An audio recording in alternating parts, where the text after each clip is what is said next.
a better detail. So basically, we will try to really deconstruct what user engagement is in whether that's mobile notifications, whether that's emails, what are the first steps to begin with, and how do we track it, and how do we optimize this whole process. And of course, along this way, we'll try to cover how the modern technology and AI comes along and helps us with this core fundamental processes. So also something to take into consideration, and Jeff kind of said it already instead of me, we will be looking at this from a no-code, non-SDK viewpoint. So we'll leave all the basically coding exercises outside of this conversation, and presumably assume that either it's already has been done, or in case of our platform, nGrow, we actually don't require any coding. So the way it actually the whole system works is that we connect to your existing analytics. We use your events or properties to create the user segments and basically trigger points to send the engagement campaigns, process it with the nGrow algorithm, which we're going to talk about a little more in detail later, and send it through the existing transporting systems, so to say, whether it's Firebase Cloud Messaging or, let's say, APNS for Apple. Okay, now let's get into it. So it all starts with initially an opt-in rate. And when I say opt-in rate, I mean either a user said okay to receive notifications, or you already use only email channel and you required the email address, right? So this is, let's take the opt-in rate for as the basis here. So in terms of push notifications, generally for iOS, the opt-in rate should be not less than 60%. And for Android, it depends really on what Android device is. Some of the Android devices don't even ask you any permissions to receive notifications, but it's usually 2/3 of that, so like around 70% or higher. Okay, so if we have less than 60% of people on iOS devices saying okay to receive notifications, then we have to start from here. Like there's no point to plan any campaigns until we have that number at least somewhere around that area of 60%. So what could be done to increase opt-in rates? And on one hand, it might, like what I'm going to show you guys might sound a little too obvious, but you won't believe me. I mean it. Like every third case that we deal with, especially at the beginning, has some sort of issues. They're either too upfront with asking users to send notifications and users just skip it, or they place it a little too far ahead, or there's something else wrong with it. So we conducted actually a research on what affects the opt-in rate and how to improve it. So what actually works when you highlight the value of the product in the first place and then ask the permission. This way, user actually has an idea of what the product is about and makes a decision that is it valuable, for example, to receive notifications about the product or the cashback that I'm going to be potentially using or not. But when you ask that question in the beginning, no, there's approximately 10% of opt-in rate difference right there. Another example with the e-com or food delivery apps, when there's a clear highlight of the value of the product value, that okay, if I order groceries, I probably do want my notifications to be received, right? Or if it's an Uber, obviously I need my notification to pop when the car is right here. Something that is seen much rare, but usually done You can see it with pretty big apps that usually conducted the similar tests and researches that we did. How often would you like to receive notifications? High, medium, low? Honestly, it's a little trick that could be, you can just, if you're an app owner, you can create this screen very fast. And it doesn't mean that you'll be actually sending less amount of notification in the lower, so under lower section or a high amount of notifications with that. If a user selects high, your notification frequency still might be once a day. But this way, you first of all understand what kind of users you're dealing with, and user also thinks that okay, they have a choice to receive more notifications or less. But ideally, of course, you would want to uh, set up your system this way that you don't spam them with notifications, especially when they chose an option low. Okay, and I think something that is more interesting is actually what didn't work. So, yeah, when an app explains what type of notification we'll be receiving, uh, in here, let's say it's a meme of the day. So, if we have this in place here, the user starts to imagine all the worst notifications that they'll be receiving on their devices, right? Like all the spam notifications, like the classical push notifications, basically that are out there going to be popping up in our brains, and we definitely don't want that. And there's around 5% of opt-in decline rate in here. 7% when you explain not the value of the product, but the value of the notification. Um, no go, not good, you know. Uh, Again, our brains start to work a little too hard on imagining what kind of notifications we don't want to receive, and we're not going to allow that to happen. And there's also, I think you guys also experience that there's also many apps that they create you a fake opt-in request, or there's like multiple opt-in requests. Let's say, do you want to receive notifications? And it's a pop-up that could be similar to this one, but it's slightly different. And if you press later, then it again keeps sending you this screen over and over and over until you agree.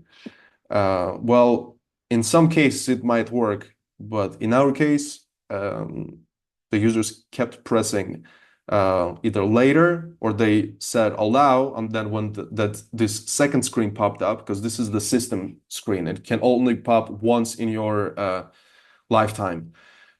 They hit don't allow. So yeah, like this experiment really helped us to double the retention rate. And it is very important to position the opt-in request at the start of onboarding to obtain the highest coverage as possible. Maybe you guys have any questions here? Okay, then I wanted to show you some real examples how other popular and not so much apps are doing what we just talked about. Duolingo. Duolingo is in generally considered as a as an elephant, so to say, in um, like just great and well managed user engagement application. It really can provoke you know, us as users to um, fight one another it during their streaks. And I actually, for the fact my girlfriend and a friend of my friend, they're really being triggered by this. Well, they're trying to learn the language, of course, but they're really being engaged very much by the notifications, which incentivize them to compete. But it all starts again with the opt-in request. So for this example, I reinstalled the app, and the app understood that I was already a user after I logged in. And yeah, it lets me know immediately in Duolingo language. This app will notify you when you're in a danger of missing your goal. Clear value statement, clear FOMO trigger right away. Then we have the system notification request, we hit allow, and I just turned off the app. I did not press any of the features. So I immediately went into the segment that is inactive or incompleted, or a churn segment, right? So I'm not right now I'm in danger of churning off. So Duolingo reminds me, how about did you want to practice your French today? Did you practice the French today? Be a lot cooler if you did. So they run all these different creatives which are trying to figure out which one will get me back into the app, right?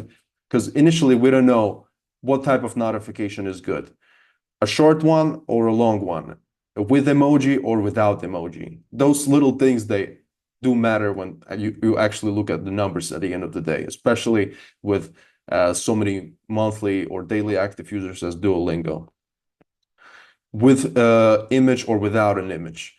So yeah, here I didn't really do anything. I was just receiving this one notification a day until I logged back into the app. So I logged back into the app.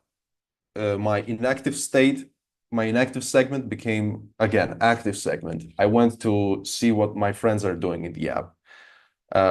So now the app knows that, okay, I'm participating in a friend streaks.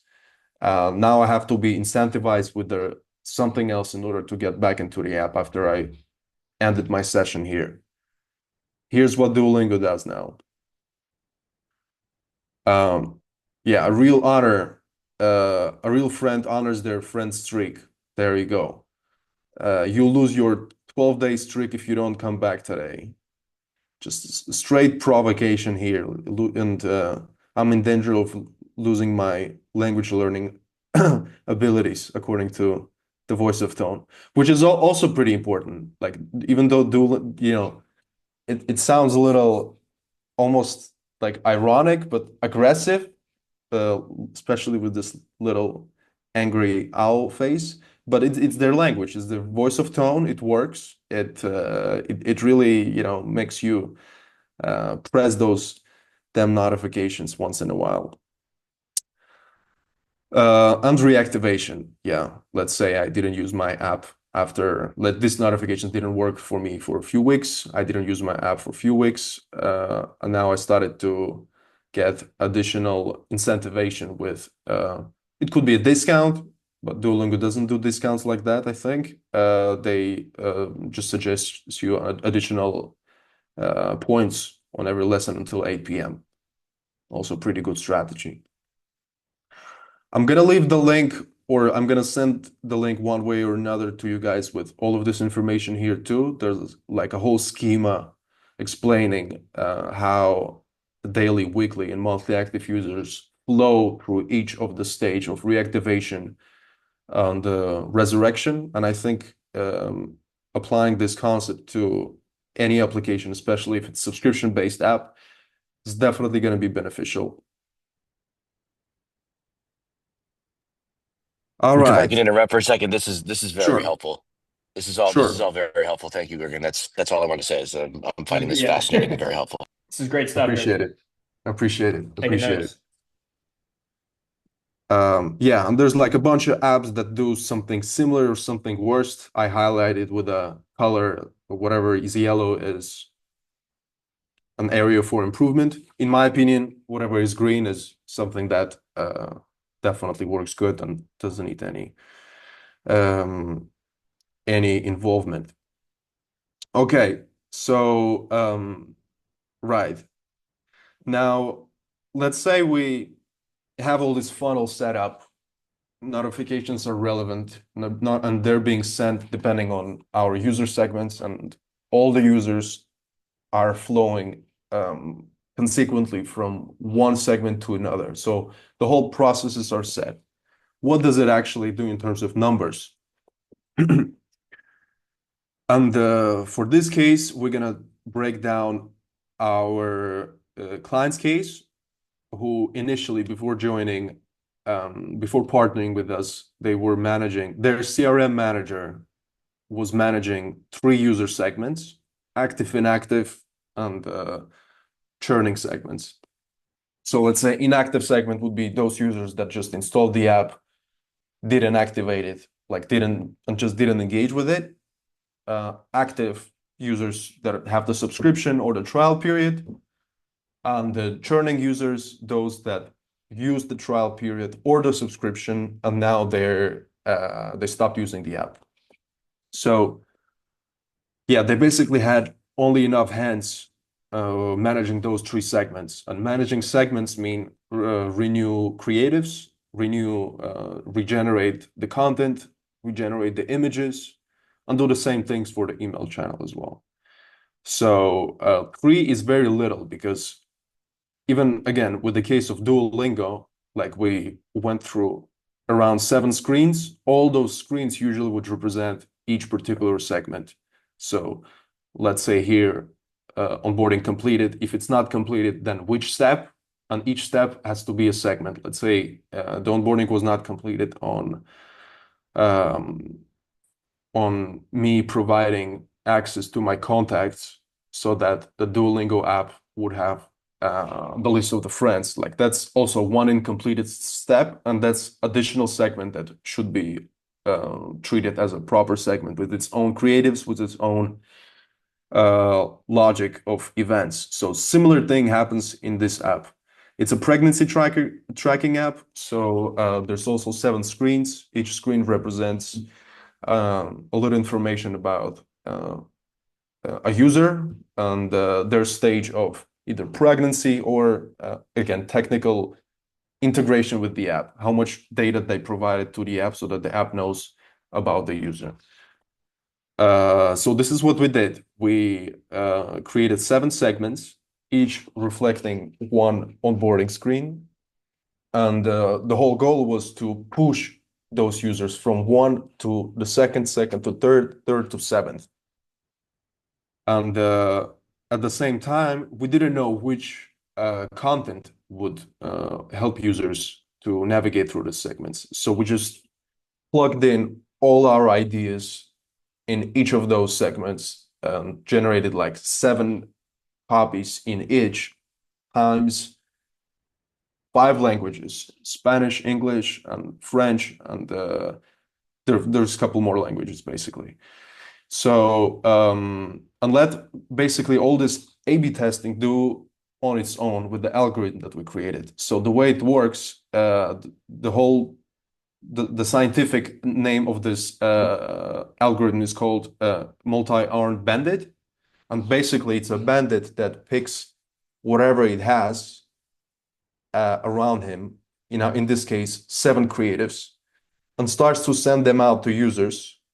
And once this bandit sees that, okay, the creative that I sent here, let's say option B, is getting more traction, getting more CTRs, then it focuses on that option B and sends it out to all the remaining users in that particular segment. So for the example here, it was 120, almost 5,000 people in this segment. So now, sorry, it was the segment was about 200,000, but now 125,000 people are receiving this option B, and the rest of the users still rotate through these options because again, it's an AI process, right? It still needs to have some data to continue its calculation to make sure that the option is right or wrong. So with the remaining 10% of users, we are continuing the experiment,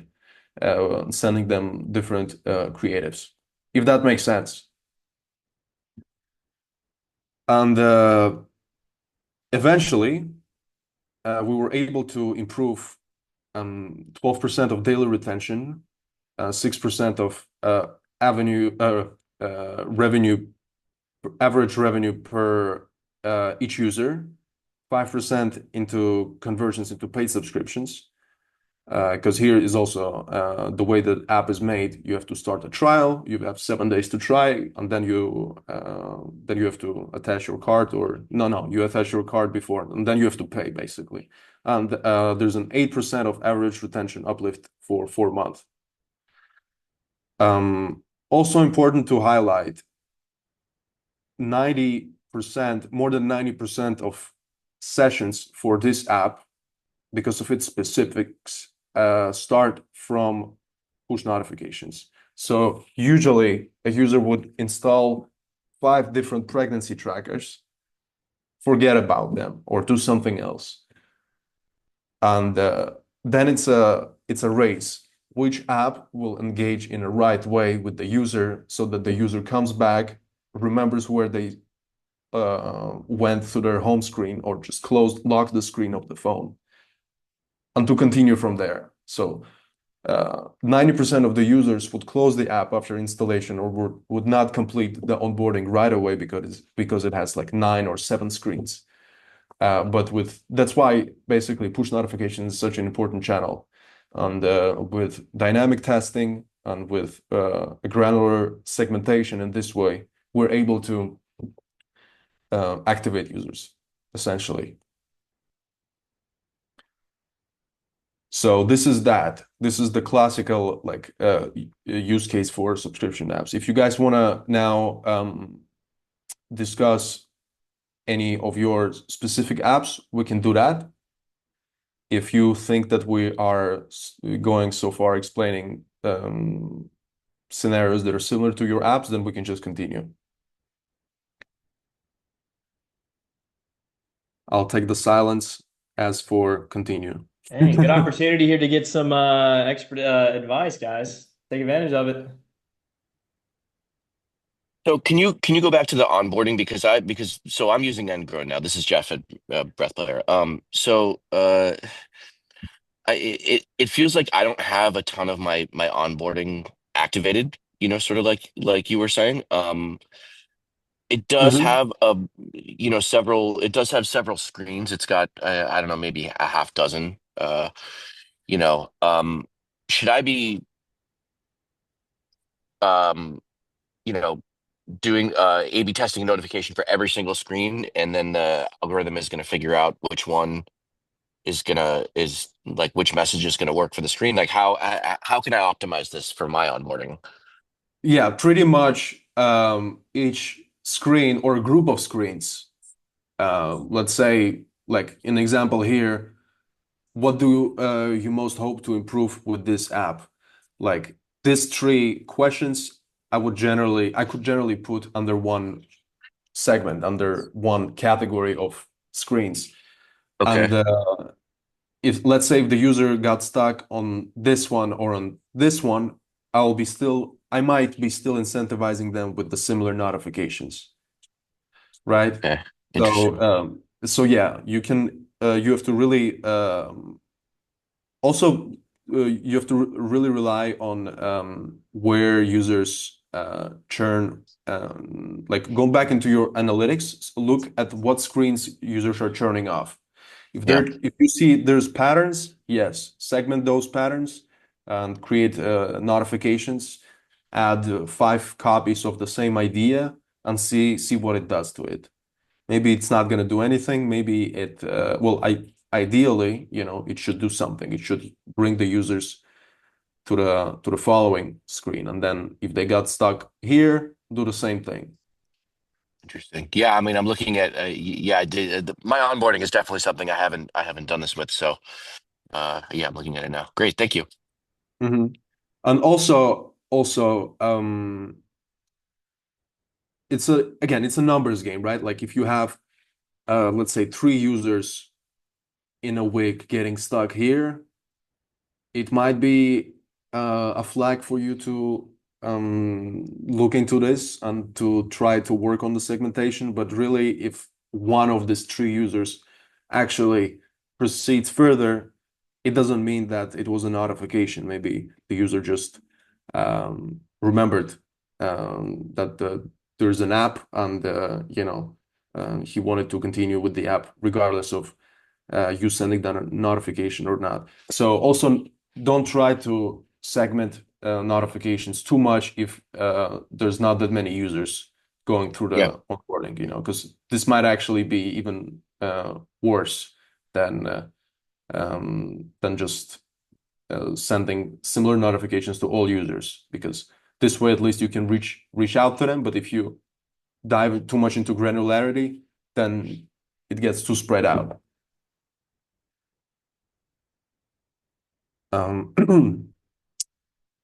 Okay, so right, so these were like a classical scenarios for subscription apps, and now what we're dealing with now at nGrow is something that is called web funnels. It's also sometimes called web to app or web to web funnels. So those funnels usually we come across in ads, especially meta ads. And I can show you an example of how it really looks in the web browser. Let me just share another screen, please. Uh, where did I have it? Yeah, I think I'll just share my entire screen.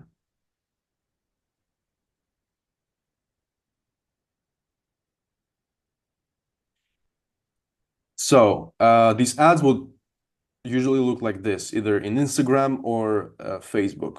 Cortisol destroying my physical and mental health. Sure. Then when we click on it, it transfers us to a questionnaire.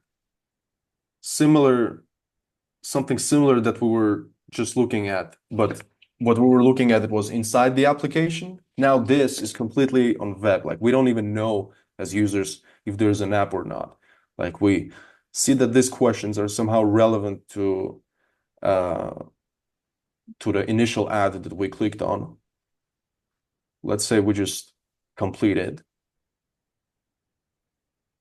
So I spent already enough time here dedicating to this questionnaire. So I might as well get my answers or try to get my answers at the end. I think I'm close to the end. Continue. A lot. No. Okay. So what this thing is going to do is going to ask me for my email address. And yeah, usually it's a little bit of calculation here. Yes, I am. So it's going to ask my email address so that this application or a platform will engage with me through an email channel.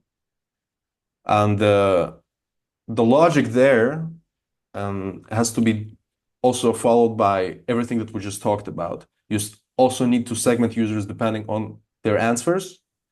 And you have to not burn them out with amount of emails that you're receiving, but you also have to keep pushing them if they did not install the app, and this is web to app funnel, or if they did not activate the trial period or the actual subscription right on the next screen that I'm going to show you now, which is a web to web funnel. So this is why they're called web to app or web to web funnel. One is trying to get you the app downloaded, and the one is trying to subscribe you. Usually, it's going to be both. So they want you to pay and install the app, basically.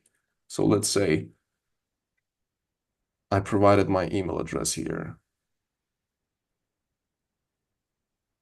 Okay, I'm on the right path. So right now I have 10 minutes to get this special deal. And if I close the tab, I will be receiving a lot of emails regardless, right? And so why are they doing it? Like this is the Livin is a pretty big app as well. It's a pretty big platform. Why are they doing it in such a way? The first reason is quite obvious. They accept already payment systems that help these app owners get all the money and not share 30% of revenue from each transaction with Apple or Google Play. And the second thing is this way, since you came here from the meta ad, this way now you can segment the users and target them with much higher personalization because it bypasses the IDFA filtering that is integrated into Apple, because Apple tries to anonymize the user data as much as possible, and app owners, they don't really like that. And Google Play, quite frankly, is doing a similar thing now. just not on that level. So, and this is working. Like companies like Livin or Headway, if you heard of them, or MyFitnessPal, they are improving their revenue, or they're adding additional 15 to 20% to their revenue with these funnels, with these web funnels, which is quite impressive. So there we go. Now I have to just attach my cart, which I'm not gonna do. So this is something that we as nGrow now investing our focus in, and the email integration that we're building now is essentially gonna, in the first place, gonna help app owners to segment users based on their responses and to engage with them through email channel accordingly. Because right now, most of these emails here, they are going to be very generic, something that our eyes classify as spam without much of consideration.